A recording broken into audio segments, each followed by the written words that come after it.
Hey everybody, it's Ellen, and today we're talking about running shoes. You know those things that get you from the couch to the fridge? Just kidding. We're talking about serious running shoes. The kind that helped athletes like Roger Bannister make history. In 1954, Roger Bannister did the unthinkable. He ran a mile in under 4 minutes. Can you even imagine? That's like running a whole mile during one commercial break. Now, what kind of shoes helped him achieve this impossible feat? They were lightweight leather shoes with 6 spikes. They wouldn't exactly be my first choice for a marathon, but hey, they did the job. So before Roger Bannister and his fancy spiked shoes, what did people run in? Well, let's just say things were a little less high-tech back then.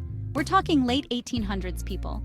Running shoes were basically just leather shoes with some nails hammered in for traction. Fashionable? Not so much.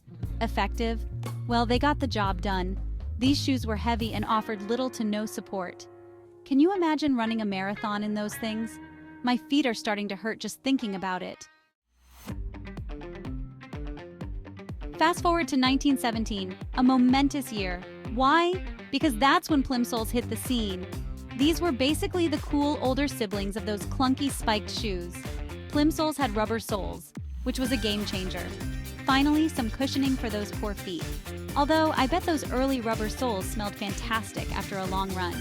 Plimsolls were lightweight, flexible, and relatively inexpensive. They quickly became popular for running, tennis, and just, looking stylish. Hey, a little fashion never hurt anyone, right? Hold on to your hats, folks, because in the 1920s, the shoe game got real. 2 German brothers, Adi and Rudolf Dassler, started making athletic shoes. And what happened next? They created a rivalry for the ages. Adi founded Adidas and Rudolf founded Puma. Talk about sibling rivalry. These 2 brands were constantly trying to outdo each other with new designs and technologies. Spikes? Check. Arch supports? You got it. It was like a shoe-themed episode of Keeping Up with the Kardashians, but with more tracksuits. This intense competition led to some major innovations in running shoe technology, which, let's be honest, is a win for all of us. Section 5. Bill Bowerman, the man who waffled his way to success. Now let's talk about the 1950s and 60s, a time of poodle skirts, rock and roll, and a man named Bill Bowerman. This was an era of innovation and change, where new ideas were constantly being explored and boundaries were being pushed.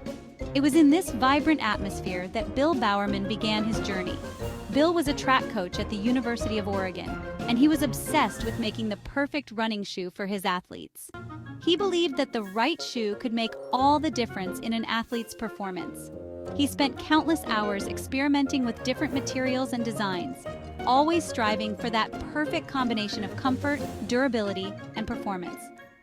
One day, Bill was staring at his waffle iron, as one does, and inspiration struck.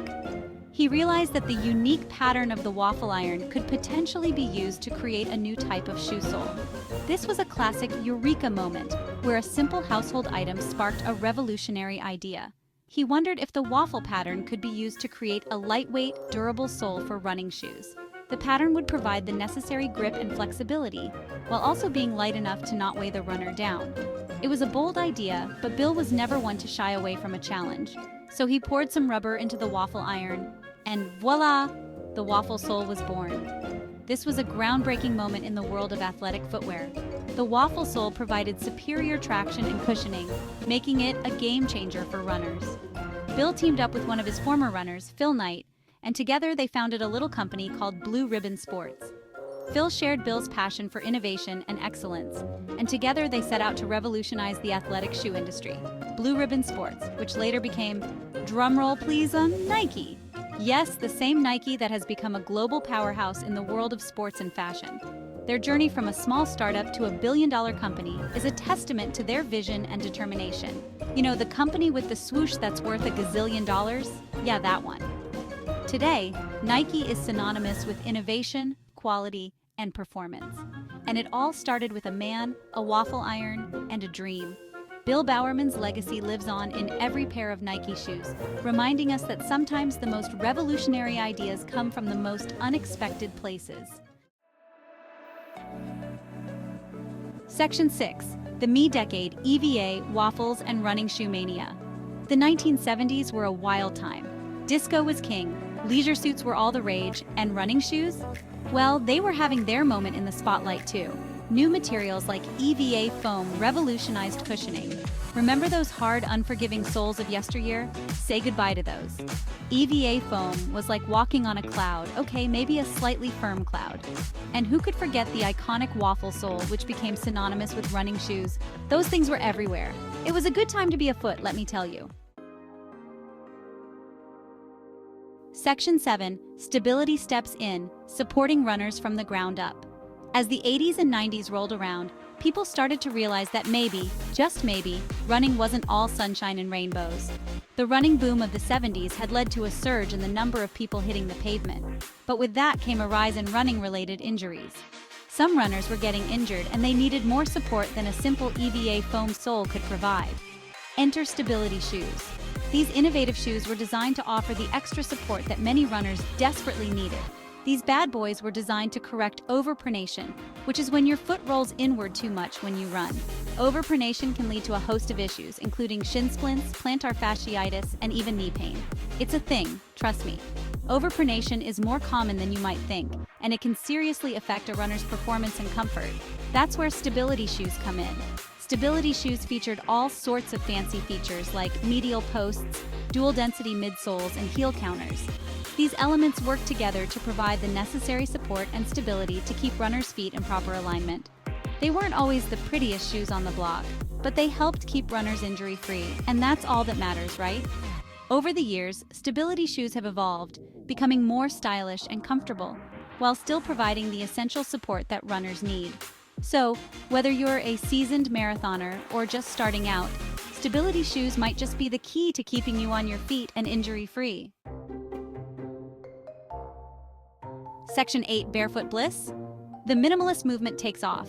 This movement has been gaining traction among runners and fitness enthusiasts alike. Remember those clunky stability shoes we just talked about? They were designed to provide maximum support and cushioning. Well, in the 2000s, some runners decided they'd had enough. They felt restricted and wanted something different. They wanted to feel the ground beneath their feet. The sensation of every pebble, every twig, and every contour of the earth. They wanted to be one with the earth, to connect with nature in a way that traditional running shoes just couldn't offer. They wanted to run barefoot? Okay, not quite barefoot, but close. Minimalist shoes were the next best thing. Minimalist shoes burst onto the scene, promising a more natural running experience. They were designed to mimic the feeling of running barefoot. These shoes had minimal cushioning and zero support, allowing runners to feel the ground and strengthen their feet. The idea was to promote a more natural running form. Some runners swore by minimalist shoes, claiming they improved their form and reduced injuries. They felt lighter, more agile, and more in tune with their bodies. Others, well, they just ended up with sore feet. The transition wasn't easy for everyone, and some found the lack of cushioning too harsh. Hey, you win some, you lose some, right? The minimalist movement isn't for everyone, but for those who love it, it's a game changer. Section 9. Smart shoes and sustainable strides. Running into the future. Hold on tight because things are about to get really futuristic. We're talking sensors, data tracking, and shoes made from recycled plastic bottles. Welcome to the future of footwear. Smart shoes are like something out of a sci-fi movie. They have built-in sensors that track your mileage, pace, cadence, and even your running form. And if that's not enough, they can connect to your phone and give you personalized coaching tips. And let's not forget about sustainability. More and more shoe companies are using recycled materials and eco-friendly manufacturing processes to create shoes that are good for your feet and the planet. Section 10. The future of footwear. What's next for our feet? So, what's next for the wonderful world of running shoes? Well, if I had a crystal ball, I'd tell you. But for now, we can only imagine the possibilities.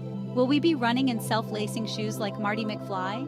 Will our shoes be able to analyze our biomechanics and create custom-molded insoles on the fly? Will we be able to download new shoe designs straight to our 3D printers? Only time will tell. But one thing's for sure, the future of running shoes is looking pretty exciting. Section 11. A final thought. From spiked leather shoes to high-tech smart shoes, running footwear has come a long way. And it's all thanks to the runners who keep pushing the limits and demanding more from their shoes. So the next time you lace up your running shoes, Take a moment to appreciate the history and innovation that went into those amazing feats of engineering on your feet, and then get out there and run.